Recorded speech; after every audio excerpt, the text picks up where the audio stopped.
એજી માડી તારો એ માતા તારો મઢડા ને ખળવાસ હું ગમણે ઓરડે રેજી. અમે એકાંતે બેઠા હોય તોય અમને આનંદ છે અને અહીંયા 5000 માણસ જમ્યું છે એવા ઘણા પ્રમાણો છે તોય અમને આનંદ હોય એટલે જગદંબા બધું પૂરું કરવા વાળી છે.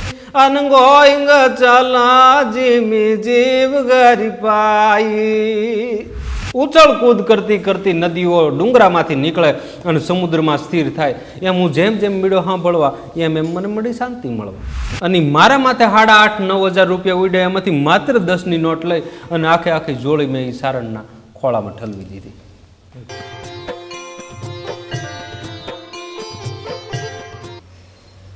જગદંબા ભગવતી આદિ આવડથી લઈ અને છેલ્લા અમારે સોનબાઈમાં અને ત્યાર પછી પરમ તત્વ સ્વરૂપે અમારે આઈમાં. તો કવિ ક્યાં સુધી લખે? કાગબાપુએ લખ્યું છે એજી માડી તારો એ માતા તારો મઢડા ને ખળવાસ હું ગમણે ઓરડે રેજી. માડી હું તો કાગ કે એટલું માગું બાઈ ધ્યાન તારા દામનું રેજી. એજી માવડી હું તો એ માતા હું તો સેલી ઘડીએ નવ ચૂકું સમરણ સીતારામનું રેજી. આ જગદંબા એના દર્શન કરતા જેમ ગીતાકાર કૃષ્ણના દર્શન કરતી વખતે અર્જુને કહ્યું કે ભગવાન આમાં હું ટૂંકો પડું, એમ જ્યારે સોનબાઈ માના દર્શન કર્યા ત્યારે કાગબાપુને કહેવું પડ્યું કે આંખડિયું મારી ઓછી પડી. તો ભગવાન વિશે તો લખી શકાય એ જીવાલા તારું એ વાલા તારું વૈરાટ રૂપ હું તો ભાળી ધનંજય ધ્રુજી ઉઠ્યો રેજી. બાપ તારું સમ્રાટ રૂપ હું ભાળી ત્યાં ધનંજય ધ્રુજી ઉઠ્યો રેજી. વાહ નનકુભાઈ વાહ, ખૂબ ખૂબ ધન્યવાદ નનકુભાઈ અને ડીડી ભારતીને મારા તીરથ દર્શનના સૌ દર્શક મિત્રો. આમ તો દેશી વાતો ને દેશી નેહડાની વાતો તીરથ દર્શન કહીએ છીએ, પણ હમણાં લગભગ ઘણા સમયથી 2-4 મહિનાથી આઈમાને મળીએ. હા, નેહડાની દેશી વાતોમાં પણ લોકોનો રસ, કારણ કે મોટા આશ્રમો તો હરકોઈ જાય, મોટી જગ્યા હોય, મોટા ધામ હોય, ત્યાંના દર્શન કરે, ત્યાંના તો અહેવાલ બનતા હોય, એટલે દેશી વાતોનું આવી રીતે શરૂઆત કરતા હોય. અને ગઢવી ચારણ સમાજનું આમ તો સમસ્ત 18 વર્ણ ઉપર ઋણ રહ્યું કે એમને સાહિત્યને એમની રચનાઓને જીવંત રાખી. આ એક મારો નાનો પ્રયાસ કે આઈમાની વાતો નેહડાની વાતોને પણ અમારે પહોંચાડવી, કારણ કે ડિજિટલ યુગ આવ્યો તો અમે એક માધ્યમ બન્યા છે. આ અમારો આવો એક હેતુ છે કે અમને માધ્યમ બનાવ્યા છે તો નેહડાની વાતો લોકો સુધી કઈ રીતે પહોંચે, ડિજિટલ માધ્યમથી યુવા પેઢી સુધી કે ભાઈ નેહડો કેવો હોય, ત્યાંનું જીવન કેવું હોય અને આઈમાની ભક્તિ કેવી તે વાતો સાથે. અને મિત્રો કુંડલાથી મહુવા હાઈવે ઉપર ભાદરા ગામ આવે છે ને ત્યાં નનકુભાઈ ગિયળ એટલે કે ગઢવી નનકુભાઈ અને આઈ શ્રી મીણબાઈમાં આજે તીરથ દર્શનમાં મિત્રો આપણી સાથે જોડાયેલા છે. બંનેનું ખૂબ ખૂબ કાર્યક્રમમાં સ્વાગત કરું છું. બંનેને મારા કોટી કોટી વંદન, ખૂબ ખૂબ ધન્યવાદ. કાગબાપુ આમ તો તમને મોઢે અને કાગબાપુનું કહીને કે એક શૈલી હોય, જો એમની દુહા છંદમાં એની એક શૈલીના અલગ દર્શન થતા હોય. ખાસ તો કાગબાપુના આ શૈલી છે ને એ મને ગમી છે. મેન ખેંચાણ આ 2 વર્ષથી વાત હતી એને એક ગાવાની ઢબ દુહો જ્યાં સુધી આપણે કહીએ ને કોઈ પણ કવિ લેખક એના ઢાળમાં ન ગવાય ને ત્યાં સુધી મોજ ન આવે. અનેક કલાકાર, આમાં હજારો કલાકારો છે, પણ કાગબાપુની યોગ્ય શૈલીમાં ગાવાવાળા કોણ, પ્રશ્ન એ પણ થાય. એટલે ચારણી શૈલીનો પણ અમારે આમાં એપિસોડ છે. ચારણી શૈલી અલગ, ચારણી દુહા છંદ પણ અલગ, બધી અલગ અલગ છે. કાગબાપુને વચ્ચે વચ્ચે યાદ કરતા રહીશું આપણે, પણ અહીંની નેહડાની થોડીક વાત કરશું, કારણ કે એમના અનેક રચના મને પણ ગમે છે. મારી તારા ખાંડા ને ખણક રણમાં ખડા રે, આ તો યાદી કરાવ, તમારી પાસે સાંભળવું છે. પણ નનકુભાઈ થોડો અહીંનો પરિચય આપો, આ ગામ કોનું ગામ અને અહીંની તમારી ભક્તિ ચારણી વાતોથી શરૂઆત કરી. સૌ પ્રથમ વિજયભાઈ હું આપનો આભાર માનીશ. ધન્યવાદ. અને આપની જે ચેનલ દ્વારા તમે અહીંયા સુધી પહોંચ્યા છો અને આપનો એક વિચાર છે કે મારે નેહની વાતો લોકો સુધી પહોંચાડવી. તો આ કામ મારી દ્રષ્ટિએ જે આપણા દેવતા કાળમાં થતું હતું હા કે ભગવાન નારદજી જે વિશ્વની માલકો પ્રસિદ્ધિ વાત રજૂ કરી શકતા એ રીતે આપે આ મીડિયા માધ્યમથી લોકો સુધી નાની નાની ઝીણી ઝીણી વાતો. અને તમે જે બહુ સરસ વાત કરી કે કાગબાપુ અને ઝવેરચંદ મેઘાણીએ હા જે નાની નાની વાતો એકઠી કરી અને લોકો સુધી પહોંચાડી. તો સાહેબ અહીંનો નેહડાનો હું તમને આપને પરિચય આપું તો અમારું મૂળ ગામ આઈમાનું જન્મસ્થાન, અમારું જન્મસ્થાન મૂળ મોટી સોડવદરી. અને મોટી સોડવદરીમાં અમારો જન્મ થયો. ત્યાર પછી અમે નેહવાસી ઝારણો એટલે ગાયું ને ભેંસું ને અમારું માલધારી જીવન લઈ અને અમે બધે હરતા ફરતા વિસરતા હોઈએ. એ 2004માં અમે અહીંયા ભાદરામાં નેહ બાંધ્યું. એ તે આઈમાંય કીધું.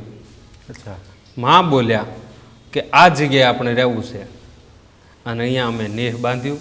પછી આઈમાએ ભગવતીની સ્થાપના કરી અને આનંદથી અમે રહેવા લાગ્યા. પણ કૃપા જગદંબાની એટલી બધી છે કે ક્યારેય અમે વિજયભાઈ કાલનું નથી વિચાર્યું.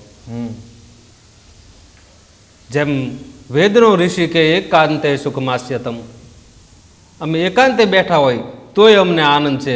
અને અહીંયા 5000 માણસ જમ્યું છે એવા ઘણા પ્રમાણો છે તોય અમને આનંદ હોય. એટલે એ જગદંબા બધું પૂરું કરવાવાળી છે. જેમ કાગબાપુએ કહ્યું, આપણા કવિઓએ કહ્યું કે લટ પકડી લક્ષ્મી તણી, આંગણે આટા ખાઈ ફાટે ધનને ફોળતલ ધન ધન સોનલ માત. એટલે અમે ક્યારેક કાલનું નથી વિચાર્યું કહેવાનો ભાવાર્થ.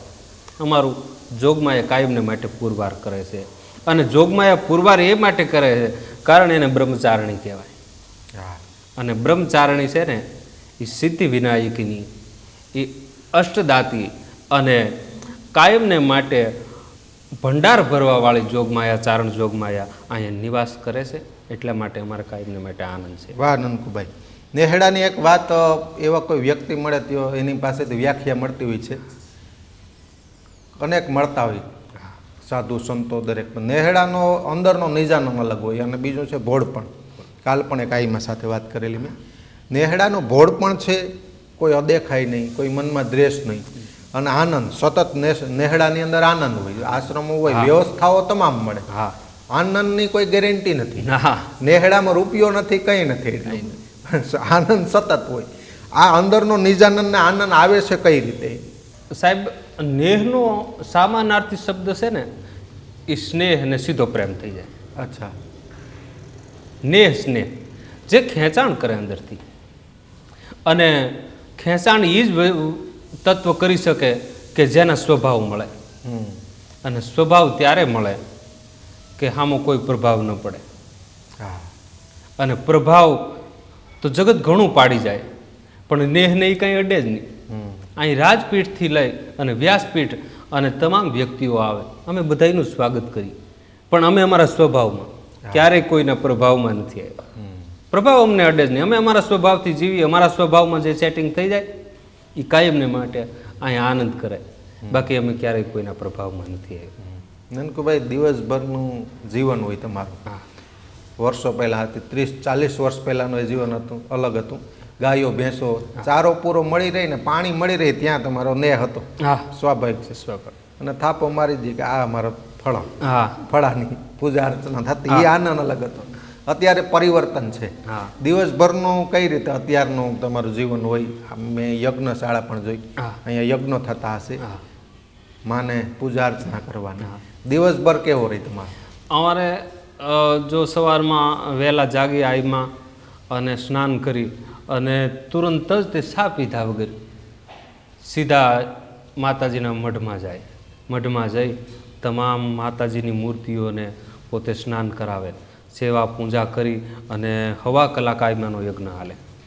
યજ્ઞ હાલે એટલે ત્યાર પછી માં મંદિરમાંથી બહાર આવે ત્યાં સુધી કોઈ લોકોને ત્યાં જવાનું નહીં. ત્યાં બધી વ્યવસ્થા, કામકાજ બધું થઈ ગયું હોય. 5 મહેમાનો હોય તો એ મહેમાનોને પણ ચા પાણી પીવાઈ ગયા. ત્યાર પછી આઈમાં ચા પીવે. પછી લોકોને શિરામણ કરાવે. શિરામણ કરાવી અને પછી આઈમાં હિંડોળે પધારે એટલે જે કોઈ લોકોને દર્શન કરવા હોય દર્શન કરે. પણ આઈમાનો એક જ ઉદ્દેશ કે તમે કાયમને માટે એક થઈ અને જગદંબાના શરણમાં જાઓ કે સાહે તમે ભગવાન શંકરના શરણમાં જાઓ, પણ ખાલી બનીને જાઓ તો એ તમને પૂરા કરશે. પણ તમે મનથી એમ થયો કે હું ફલા વસ્તુથી ભર્યો સૌ અને અહંકારના અભિમાનથી આવું તો કાર્ય અહીં પાર નહીં આવે. એટલે ખાલી બનીને જાઓ તો આ મઢવાળી તમને પૂરા કરશે. 100%. આવો આશીર્વાદ. તમારો પરિવાર ટૂંકમાં અહીંયા આ નેહડામાં જ આખો પરિવાર? હા, નેહડામાં જ અમારો આખો. એમાં તમારા બેન? હા, એમાં મારા સગા મોટા બેન. અમે 3 ભાઈઓ અને સૌથી નાનો હું. તમે નાના છો? હા, સૌથી નાનો. આમ તો આપને વાત કરવામાં મને વાંધો નથી.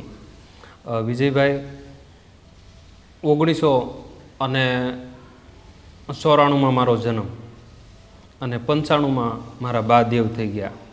એટલે જેણે માતા ગુમાવી હોય વિજયભાઈ, એ બાળનું જીવન ખાલી હું 6 મહિના જ મારી જનિતાને ધાવ્યો છું. જે પૈપાન કર્યું ખાલી 6 જ મહિના. એટલે એ અભાવની વચ્ચે મારે ઉછરવાનું થયું. અભાવ એટલે મારે કાંઈ જમવાની ખાવા પીવાની એવી કોઈ તાણ નથી. મા અને બાપ બેનનો મને પ્રેમ મારા બાપુજીએ આપ્યો. પણ એ જે જનેતા વિહોણા જીવનની એ અભાવમાં ઉછરવાનું થયું ને એટલે મારે જન્મથી દ્રષ્ટિનું બેક મોડું છે. પણ હું લોકોને કહું કે ખાલી 6 મહિના જ ધાવ્યો, પણ જો એ જગ્યાએ હું 2 થી 2.5 વર્ષ જનેતાને જો ધાવણ ધાવ્યો હોત ને તો હું આખો વેદ ઉતાર. એટલે મારે કલમ ન રહે, બાકી સાહિત્ય રહ્યું. સાહિત્ય હું બોલી શકું પણ લખી નથી શકતો. અચ્છા, સાહિત્ય તમામ બોલી. તમારી જે કાર્યક્રમોની સફર કઈ રીતે? કારણ કે તમે એક સારા કલાકાર છો, સાહિત્યકાર પણ છો. મિત્રોની યાદી કરાવી દઉં વચ્ચે. નનકુભાઈ એક કલાકાર પણ છે, સારા કલાકાર. તમારા કાર્યક્રમો કઈ રીતે લોક સાહિત્યના હોય? આજુબાજુમાં કરો છો તમામ? જો સાહેબ, મેં શરૂઆત કરી 2012માં. 2012માં સૌ પ્રથમ આકાશવાણીમાં કાગબાપુનું રેકોર્ડિંગ આવેલું અને એમાં બાપુ શિવ ત્રાંડવ અને સમુદ્ર મંથનનું બોલેલા. એ મેં 10 થી 15 મિનિટ રેકોર્ડિંગ સાંભળ્યું તો મને યાદ રહી ગયું. અચ્છા. એટલે મેં આ તો યાદ રહી છે. એટલે પાછું બીજું રેકોર્ડિંગ સાંભળ્યું, પાછું યાદ રહી ગયું. ધીમે ધીમે કરતાં કરતાં એ બાજુ ખેંચાણ થયું. જેમ તુલસીદાસજી કહે છે ને, એ ચરિતાઈ જલ જલ નિધિ મગ જાય અનગોઈંગ ચલા જીમી જીવ ગરી પાઈ. ઉછળ કૂદ કરતી કરતી નદીઓ ડુંગરામાંથી નીકળે અને સમુદ્રમાં સ્થિર થાય. એમ હું જેમ જેમ મીડ્યો સાંભળવા એમ એમ મને મળી શાંતિ મળવા અને શીખાવા મળ્યું. એટલે મને આત્માને થયું કે આપણું ખેંચાણ આની પાસે. એટલે આપણે આવું બીજે ન ફરવું જોઈએ. બગીચામાં ફરવું ગુનો નથી, પણ એકલા ફરવું ગુનો છે. જાનકીજી બગીચામાં ફરવા ગયા હતા, રામ પ્રાપ્ત થયા. જાનકીજી એમના બેનું શ્રુતિ કીર્તિ માંડવી બગીચામાં ફરવા ગયા પણ રામ પ્રાપ્ત થયા. શું કરવા? 4 બહેનો ગયા હતા. એકલા ફરવું એ ગુનો છે. એટલે મને થયું કે આપણે આ રેકોર્ડિંગ સાંભળીએ, આપણને યાદ રહે. સાંભળતા સાંભળતા મારે મારા આ માનસની માલકોર વિજયભાઈ 2-5 કલાકનું જ્યારે રેકોર્ડિંગ યાદ રહ્યું ત્યારે મને એમ થયું કે હું જાહેર બોલી શકું, પણ ત્યાં સુધી સ્ટેજમાંથી નહીં આવેલો. પછી મારા ભાદરા ગામની હાઈસ્કૂલ અને ત્યારે સરપંચ હતા અમારે સાધુ ગોંડલિયા રેખાબેન, એમનું આમંત્રણ માને આવ્યું. એટલે માએ કીધું કે હું પધારું છું. એટલે સાથે હું ગયો તો મને કીધું કે નનકુ કાંઈ બોલતો હોય તો એને સ્ટેજ માથે લાવો. ભાઈ મેં મારું કામ નહીં, હું તો ગાયું ભેહું ચારનારો ચારણ નદીમાં ગાતો, હું જાહેરમાં ન બોલી શકું. તો નહીં તારે બોલવું જોઈએ. એટલે સ્ટેજે હું ગયો અને સ્ટેજે જઈ અને સન દુહાન ચપાખરા મેં ધબધબાટી બોલાવી. એ મારી માથે વિજયભાઈ એ કંઈક 9,500 રૂપિયા ઉડ્યા. પ્રથમ 9,500 રૂપિયા ઉડ્યા. અને એ દરમિયાન અમારા જેતપુરના 2 સારણો આવેલા. એ લોકોને ભાદરની નદીમાંથી બીજે ઝૂંપડા બદલાવા. એટલે એને એમ થયું કે કાંઈ માના આશીર્વાદ છે, અહીં નજીક અમારે મોરારી બાપુ છે તો બાપુના આશીર્વાદ થોડી ઘણી પ્રાપ્તિ થાય તો ઝૂંપડા બીજે બદલી જાય. એ દરમિયાન બાપુ એ લોકોને નહીં મળેલા અને મારા માથે 8,500-9,000 રૂપિયા ઉડ્યા. એમાંથી માત્ર 10ની નોટ લઈ અને આખી જોડી મેં એ સારણના ખોળામાં ઠલવી દીધી. આ મારી શરૂઆત. અને ત્યારે આંખમાં આંસુ સાથે વિજયભાઈ સારણો એટલું બોલ્યો કે દુનિયામાં તારે કોઈ પણ લાંબો હાથ નહીં કરવો પડે, અને એ આશીર્વાદ ઉતર્યા. ક્યાં ભાઈ હવે પ્રોગ્રામો હવે ભગવતીની દયાથી જ્યાં ડાયરો હોય, પણ મારો એક કાયમને માટે નિર્ણય છે કે બોલાવે ત્યાં જવું. હા. સામેથી ક્યાંય સ્ટેજ માથે નહીં ચડી જવું, કોઈની સાળ ખેંચીને આપણે ગાવા મળવું એ મારું કામ નહીં. કે ભાઈ મને 5-10 મિનિટ આપો. જ્યાં આમંત્રિત હોય, આમંત્રિત કરે ત્યાં હું ગાવા જાઉં છું. અને પૂજ્ય બાપુની કૃપાથી આફ્રિકા બાપુ લઈ ગયા હતા, ત્યાં ખૂબ આનંદ કર્યા અમે. 13 દિવસ રોકાણા. પછી નાના મોટા કાર્યક્રમો ઇન્દોરથી લઈ અને દ્વારકાના જાપા સુધી બધે હાલતા હોય છે. અને એમાંથી જે કાંઈ ઝીણા મોટી પ્રાપ્તિ થાય એ અહીંયા અનક્ષેત્રમાં આપણે વાપરતા અહીંયા જમાડી દે. અહીંયા જમાડે. ક્યાં ભાઈ નનકુભાઈ આ કાગ બાપુની રચના અને એમની વાતો સાંભળશું. આઈમાને પણ દઈએ મેં 2 શબ્દ તમે કહો. આમ તો આઈમાં હું વાત કરતો હોય, બોલતા ન હોય. વાણીરૂપી 2 પુષ્પો આજીવન યાદી રહેતી. સોનલમાંના 2 ઓડિયો છે તો આજે લોકો સાંભળે. અત્યારે એવું થાય કે 52 ઉપદેશોનો વિડીયો હતો, કેટલો ઉપયોગી થાય. એટલે તમારી રીતે સોનલમાં કાયમને માટે કહેતા, જ્યારે સૂર્યનારાયણને જળ ચડાવતા ત્યારે બોલતા કે એમાં રિદ્ધિ દે સિદ્ધિ દે અષ્ટનવ નિધિ દે વંશ મેં બુદ્ધિ દે બાકબાની હૃદય મેં જ્ઞાન દે ચિત્ત મેં ધ્યાન દે અભય વરદાન દે શંભુરાની દુઃખ દૂર કર સુખ ભરપૂર કર આશા પૂરણ કર દાસ જાની સજન છો હિત દે કુટુંબ છો પ્રીતિ દે જંગમાં જીત દે શ્રી ભવાની. આવી રીતે સોનલમાં અને એ ધારણાએ અમે આ 9 લાખ લુબડિયાળીઓ જે અત્યારે નાના નાના રોપડા થયા છે તો એ કેળે હાલીએ છીએ. અને એ કેળે સોનલમાંના કેળો જ બધાએ અપનાવ્યો છે. અને ચારણ આયુ ઝૂંપડામાં આદિથી આવડ જલમ્યું ત્યારથી સોનલમાંનો શીલો લીધો છે અને સોનલમાંનો શીલો રાખવા એવો મારો પ્રાર્થના નાગબાઈ પાસે. તે બાબતો આપણે મૂળ તો સત્ય પ્રેમ ને કરુણા ઉપર આ ધર્મ છે આપણો.